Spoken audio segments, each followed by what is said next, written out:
penso che un sogno così non ritorni mai più. Mi dipingevo le mani e la faccia di blu. Poi d'improvviso venivo dal vento rapito e incominciavo a volare nel cielo infinito. Volare, oh, cantare, oh, nel blu dipinto di blu, felice di stare lassù. E volavo, volavo felice più in alto del sole ed ancora più su. За сайн уу манайхаа ингээд энэ удаагийн дугаараар аяллаа влог оруулж байна. Дандаа муу муухай юм сонсож бас яахын хаяада нэг сайхан сэдвээ өөрчилжээ. Энэ удаагийн дугаараар Италийн нууцлагдмал жижигхэн зарим нэгэн хотын талаар болон Ромоор аялсан түүхээ хуваалцъя гэж бодлоо. Би тэгээ хичээл ажлынхаа цаг зав аял болох аялахыг хичээдэг. Яагаад вэ гэхээр үнэхээр үзэсгэлэнтэй хотуудаар Итали бол дүүрэн үзэж хизээж дуустдаггүй, уйддаггүй. Тэм учраас аль болох сайн аялжээ гэж боддгоо. Маш олон хүмүүс Италиг зөвхөн Ром, Венец, Милан, Флоренцоор төсөөлдөг. Тэгэд энэ хотууд бол яг үнэндээ том, тэгээ алдартай болохоос яг италичууд уугуул иргэдэн амьдардаг хүмүүс нь жижигхэн, үнэхээр хөөрхөн хуучны стилтэй хотуудаа маш хайртай байдаг. Тэгээ ийм нуугдмал жижигхэн хотуудыг жуулчд бол нэг сайн мэддгүү. Би тэгээ та нарт нууц задлах гэж байгааваа. Манай ажлын газрын нэг охин намайг Сицили явсан чинь чи яагаад Пулиа руу явахгүй байгаа юм бэ? Пулиа бүр гоё штэ гэд тэгээдсэн би тэгээд юу Пулиа гэж хаана юу ямар юм бэ гэдгсэн чинь яг үнэхээр оцсон чинь нэрнгээсээ Сицилиэс илүү надад таалагдсан. Хэрвээ та нар санаж байвал Итали өсгийдөө гутлын хэлбэртэй газар нутагтай. Тэр өсгийдөө гутлын яг өсгийн Пулиа гэж ойлгож болно. Тэр өсгийн тэр чигтээ Пулиа гэдэг мууж. За энэ мууж нь хуучны грекийн стилтэй далайн эргийн хотууд нь хоорондоо ойрхон жижиг хотуудтай, хотууд нь цагаан өнгөөр дагнаж стилээ одоо тодорхойлсон. Гудамж талбайгууд нь нарийнхан жижигхэн. За тэгээд гэтээ маш цэвэрхэн санагдсан надад. Нэг сонирхолтой гоё юм ингээ хадан ясан дээрээ шууд барилга бариад тэр барилгуудаа ингээ гоё таваадтай буудлууд болгоод шууд далайн эрэг рүү хардаг юм ресторан, янз бүрийн юмнууд хийцэн байснаа надад бүр үнэхээр дэжгүй санагдсан. Тэгээд хотууд нь үнэхээр романтик юм байлээ. Пулиад Италид одоо авах маш гоё зүйл байдаг. Тэр нь муж болгон, хот болгонд үзэх өөр ялгаатай, онцлогтой, стилтэй гоё юмнууд заавал байдаг.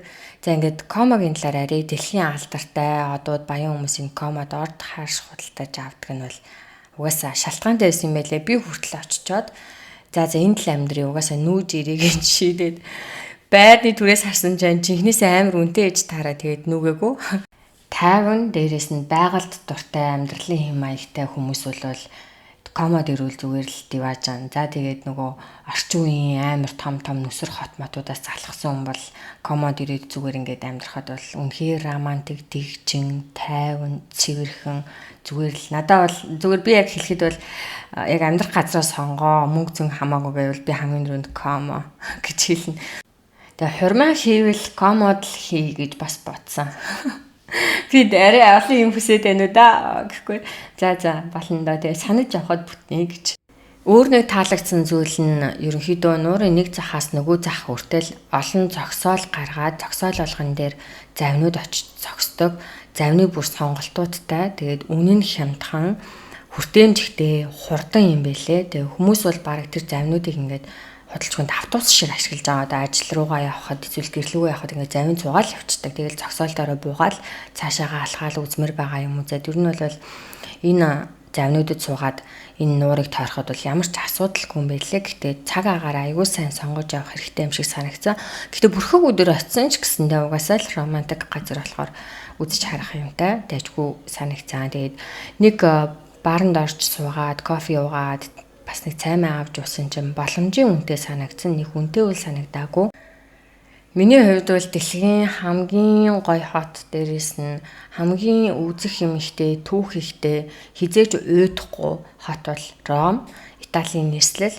Хүмүүс Ромд очихоор археологийн том газрууд, чухал музей, том базилик сүмүүдээр нь орж үзээгүй буцчихдаг. Энэ бол маш том алдаа. Ромд ирэх гэж байгаа, аялах гэж байгаа, сурах гэж байгаа хүмүүст би одоо нэг чухал гоё мэдээлэл өгье. Ромд ирж байгаа л заавал том музей сүмүүд рүү норж үзээрэй.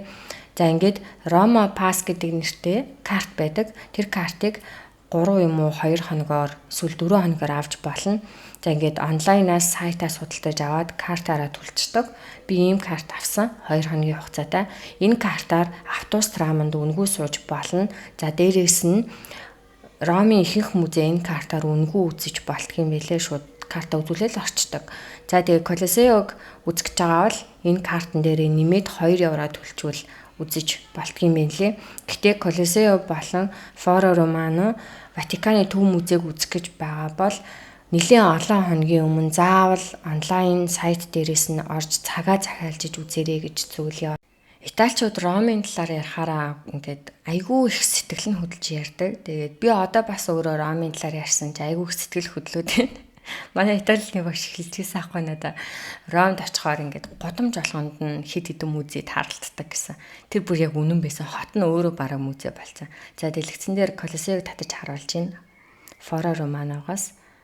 За энэ одоо миний бичлэг хийж байгаа газар бол одоо Ромын яг Колосеогийн өөдөөс харсан маш том археологийн газар. Дотор нь ороод 4-5 цаг үздэг юм элэг те. Би бол 4-5 цаг явсан. Гэхдээ үнэхээр үзэж бүх юмыг нь бол амжаагүй. Одоо Колосеогийн яг дотор талыг нь би харуулж байна. Бас бороо орж исэн. За би хэлжсэн сая ерөнхийдөө ингээд хүмүүс айгүй их Ромыг ярихтаа сэтгэл нь хөдөлдөг италичууд. Жишээ нь манай нэг найз Европын одоо бүх том хотуудыг дуусгасан байдаг аялаад. За тэгээ тэр хүн хэлсэн надад Ромыг гүйцэх хот бол угаасаа Европт байхгүй. Аз одоо өөр газар бол мэдгүй байна. Гэтэ Европт бол угаасаа Ром бол үнэхээр Ром гэд хэлдэг байсан. Тэгээ Ромын бас нэг найз надад байдаг. Тэр найз маань ингээд өөр газар амьдарч агаад явж агаад буцаад Ромд очихоор айгу гоё яадаг. Тэгээд Ромыг зарим хүмүүс үзээд уйлдэн штэ гэж ярьж ирсэн. Ромд аяллаар ирэх гэж байгаа хүмүүст анхааруулахад 7 хоног бол зайлшгүй шаардлагатай. Тэгээд зөвхөн нэг сүм төв базилик энтрийг үзэхэд бол бараг бүтэн 4-5 цаг дагтаа шаардна. Тийм болохоор ер нь бол тэрийг маш сайн тооцоолох хэрэгтэй юм байлээ. За тэгээд одоо энд бас дүрсээр харуулж ин жуулчид 4 сард гэхэд бол битүү ирсэн байж исэн. Ерөөсө хөл тавих зайгүй. За үүнээс гадна зундаа маш халуун юм байлээ. Ром базиликийн дотор хэсгийг харуулж байна. Ватикан гэсэн үг. За Ватикан руу ороод Микеланжелогийн нөгөө алдарт ЮНЕСКОд бүртгэгдсэн үгийг нь бол яг өөдөөс нь хараад ингээд бичлэг хийсэн. Ер нь Ватикан дотор ороод ер нь амаа ангаагаал зүгээр л шоконд ороод нэлээд олон цаг дотор нь явж агаад гарч ирсэн. Ер нь бас яг доошоо нь орж бол чадаагүй. Бас цаг шаардлагатай байсан учраас амжаагүй. Дээшээ нь бол гарсан. Ер нь Ватиканы төв базиликийн дээшээ гарахад юм шатнууд байдаг. Бараг 500 юм уу 600 шат байгаа. Тэдэр нь ингээ нарийнхан далийн байлээ. Дээшээ гарах гэж ер нь би нэлээд юм болсон. Амьсгаадаад ядраад. Тэгээ яг дээшээ гарсан чинь Ромыг тэр чигээр ингээ дээрээс хардаг. За одоо та нарт харагдчихээн. Ром яг Ватиканы төв тал байна. Ингээд тойроод Ром тэр чигтээ харагдаж байгаа хот нь. За энэ бол ингээ Ватиканы яг дээрээс нь ингэж харагддаг юм байна лээ. За ингээд дээрээс нь буугаад яг доошоо гараад ирсэн чинь пап үг хэлжсэн. Тэр өдөр бүтэн сайн байсан учраас бүх хүмүүс ингээд Ватиканы төв талбай дээр гарч ирээд папыг үг хэлхийг нь хүлээж исэн. Ромд яг 3 хон чод буцаж ирэх болсон чинь би бүр үлдчихъя гэд хорогдоод байсан. Ер нь баг түрээсийн байр маяр хайгаад ажил хаагаад Ром руу нүүд юм уу гэж бас жинхнээсээ бодсон.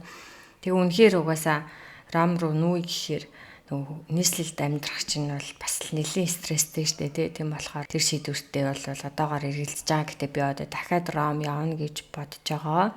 Дахиад Ромыг бүр тухтай үзнэ. Микеланжелогийн одоо тэр алдартай бусад бүтээлүүдийг заавал үзнэ. Том музейнүүд рүү нөрөөд би баг хамгийн багадаа 10 хоног Ромд бай гэж бодож байгаа. Тэгээд хамт явах хүн байвал хэлээрээ.